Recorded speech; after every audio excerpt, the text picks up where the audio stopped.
저는 개인적으로 중반에 그 성경 통독을 하면서 시작했던 해 이후로는 올해가 아마 말씀과 제일 가깝게 시작하는 해가 아닌가라는 생각이 듭니다. 저희 교회가 특별히 말씀에 가까이 살아가는 그런 삶을 살기 위해서 노력하는 교회 같습니다. 특히나 하가의 말씀을 매일 읊조리면서 한 주를 보내는 것이 우리가 하나님께 한 걸음씩 꾸준히 나아가는 모습인 것 같아서 너무 좋습니다. 오늘 본문은 우리가 잘 아는 말씀입니다. 예수님이 제자 3명과 함께 산에 올라가셔서 변화하신 일이 일어나는 내용입니다. 이 변화산에서의 이벤트 자체만으로도 중요하지만 저는 이 사건이 예수님께서 제자들에 대한 가르침이 기초 단계를 넘어서 심화반으로 들어가는 부분이라고 생각합니다. 그리고 예수님의 공생의 후반부의 시작점이기도 합니다. 그러기에 단순히 예수님이 변화하셨다 이해하고 넘어가기에는 그 이상의 것이 많이 숨겨져 있는 말씀이기도 합니다. 예수님은 제자들에게 사람들이 나를 누구냐라고 제자들에게 묻습니다. 그리고 그 유명한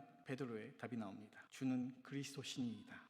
마가복음에서는 이렇게 단문으로 나오지만 본문인 마태복음에서는 주는 그리스도시요 살아계신 하나님의 아들이십니다 라고, 이 고백에서 우리는 예수님의 제자들, 교육받지 못했던 사람들, 그저 유대인의 전통에 매여있던 그 사람들이 예수님의 가르치심과 그 전도 여행의 실습을 통해서 하나님의 일하심을, 성령님의 함께하심을 경험하고 그것을 믿기에 이러한 고백, 주는 그리스도시요 살아계신 하나님의 아들이라는 고백이 나올 수 있었을 것입니다. 그리고 예수님께서는 제자들의 답변을 들으시고 뜻밖의 순환의 선포를 하십니다. 이제까지 예수님의 가르침을 듣고 그 치유의 역사를 보고 경험한 제자들에게 예수님이 이스라엘 왕국을 재건하시면 우리는 어떤 자리를 차지할까 생각을 하고 있는 제자들에게 있어서 갑작스러운 예수님의 죽으심과 고난에 대한 이야기는 받아들이기 어려웠을 것입니다. 예수님께서는 베드로에게 사탄아 내 뒤로 물러가라, 내가 하나님의 일을 생각하지 아니하고 도리어 사람의 일을 생각한다 라고 책망하십니다. 그리고 제자들에게 십자가, 하나님의 구원하심에 대해서 가르치심을 주십니다. 그로부터 엿새 뒤에 예수님께서 베드로와 야고보와 요한을 데리고 산에 올라가시는 장면이 바로 오늘 본문의 시작입니다. 우리는 복음서에서 변화산 혹은 순환의 선포에 앞서 예수님께서 제자들을 부르시고 사랑하시며 가르치시는 모습을 쭉 살펴볼 수 있습니다. 제자들에게 이적을 보여주시고 하나님 나라를 선포하시고 그것에 대해 설명해 주시며, 그리고 제자들을 둘씩 짝을 지어 실습을 보내기도 하십니다. 그렇게 제자들이 배우고 성장하고 준비가 되어가고 있을 때 제자들에게 메시아로서 영광의 왕이 아닌 고난당하는 종으로서의 메시아이심을 가르치십니다. 물론 제자들에게 사후 후 부활하실 것과 승리하실 것까지도 가르치십니다. 우리 역시 예수님을 나의 구세주로 고백한 이후로 신앙인의 삶을 살아갑니다. 그리고 우리의 신앙이 계속되어지는 삶 속에서 하나님의 인도하심과 예비하심, 지키심과 함께하심을 통해서 우리의 믿음도 매일매일 자라나야 합니다. 아무것도 모르던 어부가 결국에는 교회의 반석으로 자라나는 모습을 우리는 성경과 역사를 통해서 알고 있습니다. 마찬가지로 우리가 예수님을 알고 그의 사랑하심을 경험하지만 성장하지 못하고 여전히 같은 모습으로 같은 자리에 있다면 우리는 신앙에 대해서, 이 세상 속에서 그리스도의 삶에 대해서, 하나님의 자녀로서 내가 어떻게 살아가고 있는지, 나의 정체성에 대해서 한 번 더 생각을 해봐야 합니다. 그래서 성경에서는 어린아이의 신앙에 대해서 이야기를 합니다. 두 가지의 다른 방향의 말씀이 있습니다. 그리고 그 방향이 너무나 달라서 우리는 가끔 고민을 하고 생각을 하기도 합니다. 첫 번째는 예수님께 찾아온 아이들에 대한 예수님의 응답입니다. 마태복음 18장에서 제자들이 천국에서 누가 높을 것인가에 대해 논쟁하고 있을 때 예수님께서는 어린아이를 불러서 앞에 세우시고 설명을 해줍니다. 어린아이들과 같이 되지 아니하면 결코 천국에 들어갈 수 없다고 말씀하십니다. 또 다른 한 가지는 고린도전서 13장에서 내가 어렸을 때에는 말하는 것이 어린아이와 같고 깨닫는 것이 어린아이와 같고 생각하는 것이 어린아이와 같다가 장성한 사람이 되어서는 어린아이의 일을 버려놓으라 라고 합니다. 이 두 가지 말씀 우리는 어떻게 이해할까요? 이 두 가지를 표면적으로 문자적으로 본다면 어린아이 같아지라는 건가? 아니면 어린아이 같이 하지 말라는 건가? 라고 생각을 할 수 있습니다. 서로 반대인 것처럼 보이기도 하지만 이 말씀은 우리가 이 세상을 살아가면서 우리가 어린아이와 같은 순수함을 지키되 어린아이처럼 어린아이 같은 생각을 하면서 살아서는 안 된다는 것을 말해주고 있습니다. 우리의 마음과 생각은 우리가 예수님의 제자로 사는 동안 계속 성숙해야 하고, 예수님을 사랑하는 삶, 하나님의 구원하심에 감사하는, 하나님께 대한 신뢰하는 믿음과 겸손함을 가지되 어른다운 생각을 가지고 살아가야 한다는 것입니다. 예수님께서는 제자들을 짝지어 세상에 보내실 때 그 마음에 제자들을 향해서 양을 이리대로 보내는 그런 마음을 가지고 있다고 하셨습니다. 우리가 세상에 살면서 하나님의 것과 하나님 것을 구분하지 못할 때, 그리고 하나님의 뜻과 내 뜻을 구분하지 못하고 사는 모습을 볼 때 하나님 또한, 그리고 우리 안에 계시는 성령님 또한 탄식하면서 기도하십니다. 그러기에 우리는 하나님께 지혜를 구하며 세상 가운데 우리가 어떻게 하나님의 자녀로 살아가야 할지를 고민해야 합니다. 그리고 더욱더 하나님을 의지하며 그 음성 듣기에 귀 기울이며 우리의 삶을 살아내야 합니다. 이 치열한 삶을 살 때 우리에게 가장 큰 이정표가 되어주는 것이 하나님의 말씀입니다. 이번 주 화가 말씀은 로마서 12장 1절의 말씀입니다. 벌써 세 번째 구절입니다.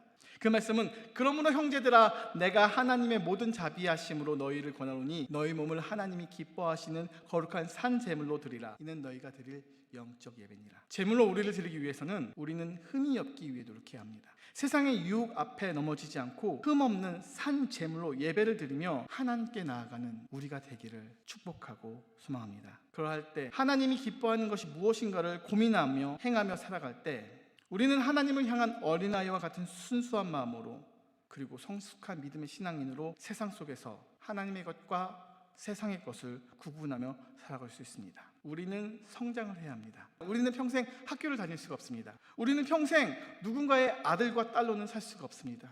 우리는 졸업을 해야 하고 반려를 만나 가정을 이루고 내가 받았던 사랑을 나의 자녀에게 주어야 합니다. 그러기에 우리 인생의 중요한 변곡점은 졸업, 입학, 결혼 등의 삶의 중요한 순간들일 것입니다. 이제 우리는 복음서에서 중요한 변곡점, 중요한 순간에 와 있습니다. 이 순간은 예수님의 삶의 변곡점이자 예수님의 제자들의 삶의 변곡점입니다. 이제까지 제자들은 예수님을 만나서 예수님의 말씀을 듣고 이해하지 못했을 때는 예수님께 물었고 그들의 생각의 힘과 키를 키워왔습니다. 예수님께서는 제자들에게, 그리고 우리들에게 배움의 시간이 끝나감을 말씀해주고 있습니다. 예수님의 제자로서, 사도로서, 보내심을 받은 자로서의 걸음을 시작해야 할 시간이 왔음을 말해주고 있습니다. 우리가 교회 안에서 예배를 드리고 말씀을 듣고 친교를 나누고 신앙생활을 하지만 그 이상으로 우리는 이 말씀을, 이 예배를 우리의 삶 속에 어떻게 적용하며, 그리고 그 말씀을 적용하면서 살기 위해서 내가 내 주위에 하나님의 축복의 통로로서의 영향을 미치며 살아야 합니다. 나만 믿고 나만 구원받아서는 절대 안 됩니다. 어쩌면 세상 속에서 그 흐름에 따라서 흘러가는 대로 사는 것 나빠 보이지 않습니다. 아니, 적당히 고민하고 적당히 즐겁고 함께하니 괜찮아 보입니다. 하지만 성경에서는 그렇게 사는 것을 세상에서 짠맛을 잃은 소금의 삶이라고 합니다. 하나님의 빛을 탁자 아래 두고 그 빛이 퍼져나가지 못하는 상황을 만드는 삶입니다. 살아낸다는 것, 이 세상 속에서 그리스도의 영향력을 드러내며 내가 축복의 통로로서 살아가는 것이고 세상의 유혹을 넘어 하나님의 자녀로 살아내는 것입니다. 우리의 삶 가운데 하나님의 음성을 듣는 순간을 찾아야 합니다. 하나님의 나를 향한 사랑의 선포, 내가 하나님을 만났던 그 순간을 기억해야만 합니다. 그리고 우리는 세상에서 하나님의 자녀로 살아가기 위해 매일매일 다짐하고 새롭게 함을 통해서 살아내야 합니다. 그렇게 세상에서 빛과 소금으로서, 하나님의 자녀로서, 예수 그리스도의 향기를 전하는 자로서 살아내는 우리가 되기를 축복합니다. 제자들에게 고난이 중요한 것이 아니라 그 고난을 넘어서서 하나님의 영광이 드러내야 되는 순간이 있음을 말해주고 있는 것입니다. 제자들은 예수님께서 보리떡 5개와 물고기 2마리로 수천 명의 사람을 먹이시는 걸 봅니다. 그리고 음식이 남습니다. 예수님이 병든 자를 고치시고 눈먼 자를 보게 하시며 죽은 자를 살아나게 하는 것을 본 사람들입니다. 그리고 그 이상으로 실제로 전도를 하면서 실제로 그 기적과 이사를 행했던 사람들이 바로 이 제자들이었습니다. 그런 그들에게 전지전능의 모습을 보여주신 그 스승인 예수님께서 그 죽음에 대해 이야기했을 때 제자들 누구도 그 죽음을 받아들이기 어려울 것이고 인정하기 어려웠을 것입니다. 물론 분명히 예수님은 제자들에게 고난을 받으실 것과 십자가에 죽으실 것, 그 이후에 죽은 후 사흘 만에 부활하실 것까지도 가르치십니다. 그러나 제자들은, 우리들은 우리가 경험한 것, 죽음, 이 마지막이라고 생각하기에, 부활을 이해할 수 없기에 예수님의 죽으심에 초점을 맞출 수밖에 없습니다. 하지만 사순절과 고난주간이 존재하기 위해서는 부활절이 필요합니다. 다시 말해서 우리가 하나님 나라의 소망을 갖기 위해서는 죽음은 지나가야만 하는 이벤트여야 하고, 우리가 소망을 갖고 살아야 할 것은 부활 것입니다. 이 세상에서 우리가 시험을 받아 넘어진다 해도 우리는 천국을 소망하며 살아가기에 하나님의 구원을 선물로 받은 하나님의 자녀임에 확신을 잊지 않고 결국엔 다시 일어서서 하나님께 나아가고 그리고 세상 속에서 하나님의 자녀로 살아내야 합니다. 세상의 물질과 인간관계 사이에서의 하나님의 그 사랑하심, 자신을 내어 죽으심에 이르시는 그 사랑을 생각하고 기억하며 삶을 살아가는 우리가 되시기를 축복합니다. 그리고 마침내 천국을 소망하고 영생을 그리며 하나님의 영광에 동참하기까지 세상을 이겨내는 하나님의 자녀의 삶을 살아내기를 축복합니다. 예수님은 제자들에게 고난과 부활, 영원한 생명과 하늘나라의 영광에 대해서 이야기하시지만 우리는 저 초원 위에 그림 같은 집을 짓고 살고 있는 그러한 모습을 노래합니다. 우리는 아직도 이 세상에서 우리가 어떻게 하면 잘 살 수 있을까요? 라고 이야기를 합니다. 교회는 참 신기한 것입니다. 세상에서 눈물 한 방울 안 흘릴 것 같은 사람도 교회에 나와서 새벽에 하나님의 성전에 나와 기도하면서 눈물 흘리고 통곡을 하는 곳이 이 교회입니다. 세상에서 어떠한 높은 지위에 있더라도 교회에서는 겸손함을 얘기하고 섬김을 얘기합니다. 교회는 세상에서의 큰 넓은 길과 큰 문은 멸망으로 향하는 지름길이라고 합니다. 장로교회 성도 여러분, 이 교회의 삶으로 죽음을 이기심으로 우리에게 하나님의 영광에 동참할 수 있는 공동체로서 주신 곳입니다. 교회 공동체 안에서 하나님의 자녀로서 말씀을 사모하고 예배를 사모하는 우리가 되기를 축복합니다. 이 세상 속에서 하나님의 자녀로 살아내기에 힘쓰는 우리 되기를 축복합니다. 그래서 마침내 하나님 나라에 대한 소망을 품고 하나님의 자녀로 살아내는, 그래서 마지막의 순간에 하나님의 영광에 동참하는 우리 되기를 축복합니다.